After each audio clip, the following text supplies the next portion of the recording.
Hello students, let's read the question. So the question is match column 1 with column 2. Column 1 में यहाँ पे different adaptation दिया है against pest and insect और column 2 में यहाँ पे associated plant दिया है. तो बताना है कि कौन से plant में किस टाइप का adaptation जो है वो देखने को मिलता है against pest and insect और उसके अकॉर्डिंग बताना है कि कौन सा ऑप्शन में करेक्ट मैच दिया हुआ है. सबसे पहले अगर हम हेरी लीव्स की अगर हम बात करें तो हमें पता है कि जो इंसेक्ट रेजिस्टेंस जो होता है होस्ट क्रॉप प्लांट में वो किसकी वजह से हो सकता है. यहाँ पे मॉर्फोलॉजिकल, बायोकेमिकल या फिर फिजियोलॉजिकल कैरेक्टरिस्टिक की वजह से हो सकता है. तो यहाँ पे हेरी लीव्स की अगर हम बात करें, हेरी लीव्स जो होते हैं ये किस में देखने को मिलता है, जैसे कि कॉटन हुआ. सो कॉटन में हेरी लीव्स होगा तो वो किसके अगेंस्ट यहाँ पे रेजिस्टेंस प्रोवाइड करे, जैसिड्स. ऐसे ही अगर हम देखें वीट की अगर हम बात करें तो वीट में जो हेरी लीव्स हैं वो किसके लिए यहाँ पे रेजिस्टेंट, किसके अगेंस्ट रेजिस्टेंस प्रोवाइड कर रहे हैं, ये प्रोवाइड करेंगे सीरियल लीफ बीटल.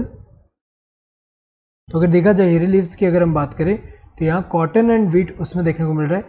ए का सेकंड होगा. नेक्स्ट सॉलिड स्टेम की अगर हम बात करें, सॉलिड स्टेम, तो ये अगर हम देखें जैसे वीट में देखने को मिलता है. सो वीट में जब सॉलिड स्टेम है इसकी वजह से क्या होगा कि जो स्टेम सॉफ्लाई है वो उसको प्रेफर नहीं करेगा उसको फीड करना उस पर. तो अगर हम देखें यहाँ पे ये किसके अगेंस्ट प्रोवाइड कर रहा है रेजिस्टेंस, ये स्टेम सॉफ्लाई, स्टेम सॉफ्लाई. और ये जो है किस में देखने को मिलता है, ये वीट में. सो सॉलिड स्टेम वाला ये जो अडेप्टेशन है किस में देखने को मिल रहा है, वीट में. बी का क्या होगा, थर्ड होगा. नेक्स्ट स्मूथ लीव्स की अगर हम बात करें तो जो कॉटन होता है उसमें अगर हम देखें उसमें कैसे देखने को मिलेगा, स्मूथ लीव्स, स्मूथ लीव्स. सो यहाँ पे अगर हम देखें smooth levied and nectarless, nectarless cotton, ये अडेप्टेशन अगर हम देखें ये कॉटन में देखने को मिलता है. और किसके अगेंस्ट होता है यहाँ पे, बॉल वॉर्म जो होता है उसके अगेंस्ट. क्योंकि बॉल वॉर्म अगर हम देखें ऐसा टाइप का हुआ, स्मूथ लीव हुआ एंड नेक्टरलेस हुआ तो वो जो है उसको अट्रैक्ट नहीं करेगा. तो अगर हम देखें यहाँ पे ये बॉल वॉर्म्स के अगेंस्ट है तो ये किसमें देखने को मिलता है, कॉटन में. सो स्मूथ लीव्स जो है ये कॉटन जो है इसके लिए अडेप्टेशन है यहाँ पे. सो सी का फोर्थ है. और कॉटन में ये जो अडेप्टेशन किसके अगेंस्ट है, बॉल वॉर्म्स के लिए.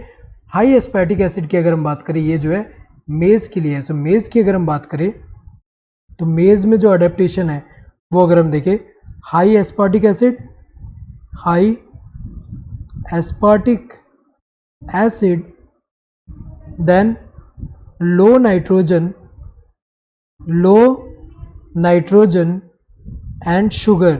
सो यहाँ पे low nitrogen and sugar content, low nitrogen and sugar content. तो ये अगर हम देखें ये होने की वजह से क्या होता है कि यहाँ पे जो है ये रेजिस्टेंस प्रोवाइड कर रहा है यहाँ पे अगेंस्ट स्टेम बोरर.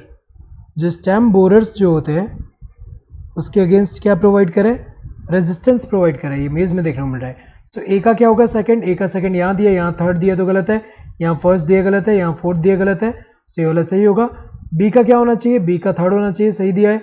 सी का क्या होना चाहिए, फोर्थ, सही दिया है. डी का क्या होना चाहिए, फर्स्ट, सही दिया है. Correct answer would be the second one. Hope you understood the question. Thank you and all the best.